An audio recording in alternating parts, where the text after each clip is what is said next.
يا مساء الخير، وحشتوني جدا. الفيديو بتاع النهاردة بقى مهم جدا جدا للناس اللي طلبت مني تغطية الشيب بدون سحب لون وسريعا كده بعبوات صبغة مختصرة وجميلة كده، ونغطي الشيب خالص. معانا حالة شيب عنيدة متعددة الألوان. طبعا بتعمل في شعرها كتير قشقرات، وطالع اسود وطالع اشقر وطالع ابيض كتير جدا بنسبة 100% و75%. من ورا، من قدام كانت النسبة أعلى كتير. الشعر زي ما احنا شايفين متهالك، يعني ما كانش ينفع معانا نسحب لون أو غيره. دايركت كده على طول رحنا جبنا 8.7 وجبنا 7.00 أشقر متوسط طبيعي مركز، وأشقر فاتح شوكولاتة، وكمان أوكسدانت 10% عشان يغطي معانا الشيب تغطية كاملة. طبعا من صبغة بيس النباتية بتغطي الشيب تغطية عالية جدا، كمان بترطب الشعراية. اخترت لها النوعية دي علشان بترطب الشعر كويس قوي. حطينا كمان معاها نقطة زرقاء، لو انت عايزة تحطي نقطة مصحح أزرق تمام، مش حابة خلاص اختصري وحطي الرقمين دول مع بعض. تقدري كمان تصبغي 700 لوحده بأوكسدانت 10%، هيكون قوي جدا على الشعراية وهيديكي لون بني، لكن احنا حبينا ندي انعكاس لون كده علشان اللون يبقى شكله لذيذ. معايير الصبغة بتاعتنا اللي هي بيس النباتية عيار قصاد عيار، يعني بنحط الأوكسدانت قد الصبغة بالظبط. هنا كنا في كورس وكنا بنوري المتدربات عندنا ازاي نقدر نصبغ الشيب، وحركة الفرشة مهمة جدا يا جماعة اللي انا بعملها دي، لان الحركة دي بتفتح حراشف الشعراية وتخلي اللون يستقبل بسرعة جدا، افضل من انك تعمليه بطريقة تانية.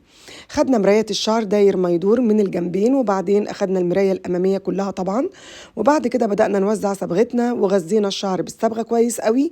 بناخد الشعر زي ما انت شايفة بتقسيمة الاربع تربع دي علشان خاطر نقدر نعمل الصبغة تتغلغل في كل منابت الشعر. بعد كده بدأنا من الأمام لأن نسبة الشيب كانت أعلى من الأمام، فاشتغلنا من الأمام للخلف. شوفوا يا جماعة، الصبغة دي هتطري لك شعرك جدا، هتغطي الشيب من أول صبغة على طول، يعني تقدري تجيبيها وانتي مطمنة. وهبقى اكتب لك في الكومنتات اللينك بتاع الصبغات تشتري ازاي وتجيبيها ازاي. كمان بتطري الشعراية جدا. هنا زي ما احنا شايفين كده خلصنا توزيع، سيبناها تقريبا 50 دقيقة. انت لو ست بيت سيبيها 50 دقيقة على شعرك، او اقل شوية لو نسبة الشيب اقل. بعد كده اغسليها طبعا بالشامبو والبلسم ورطبي شعرك. الموضوع سهل وبسيط خالص. تقدري تعمليها في المنابت لما تطلع فقط، ولو شعرك بالحالة دي تغطي اللون وهتديكي الوانات حلوة قوي، لان الفواتح نفعتنا تحت.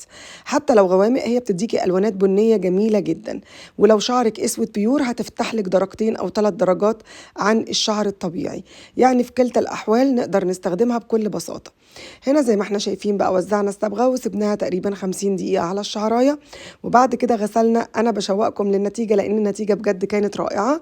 بعد ما عملنا استشوار وفير كمان صبغتنا ثابتة جميلة، مش بتروح بسرعة من الشعراية زي ما احنا شايفين كده، بجد رائعة يعني. كمان الكلاينت كانت مبسوطة جدا، والناس في الكورس كانوا منبهرين بنتيجة الصبغة، لأن بجد نسبة الشيب كان شيب قاسي وعنيد، يعني الفتلة اللي هي السميكة شوية.